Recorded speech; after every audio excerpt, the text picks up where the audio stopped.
ABCD বৃত্তস্থ চতুর্ভুজের BD কর্ণ কোণ ABD সমান 32 ডিগ্রি, কোণ এডিবি সমান 48 ডিগ্রি হলে কোণ বিসিডি এর মান চারটা অপশনের মধ্যে কোনটা হবে?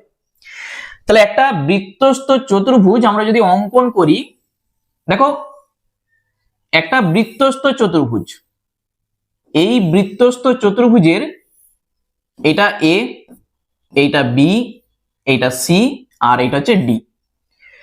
বলেছে বিডি কর্ণ, তাহলে এই যে বিডি এটা হচ্ছে কর্ণ, কোণ এবিডি 32 ডিগ্রি, এবিডি এই কোণটা 32 ডিগ্রি, আর কোণ এডিবি এই কোণটা 48 ডিগ্রি।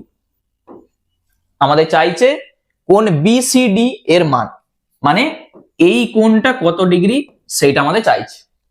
তাহলে প্রথমেই এডিবি এই যে ত্রিভুজটা আছে, আমরা জানি একটা ত্রিভুজের তিনটা কোণের সমষ্টি কত হয়? 180 ডিগ্রি।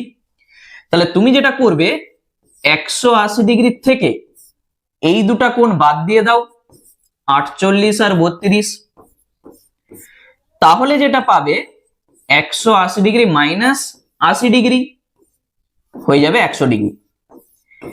এইটা এই এ কোণটার মান 100 ডিগ্রি, তাহলে এই কোণটার মান কত হবে? নিশ্চয়ই 180 থেকে তুমি 100 বাদ দিয়ে দাও, তুমি পেয়ে যাবে 80 ডিগ্রি। কারণ আমরা জানি যে বৃত্তস্থ চতুর্ভুজের বিপরীত কোণ পরস্পর সম্পূরক হয়, এই দুটা কোণের যোগফল 180 ডিগ্রি হয়।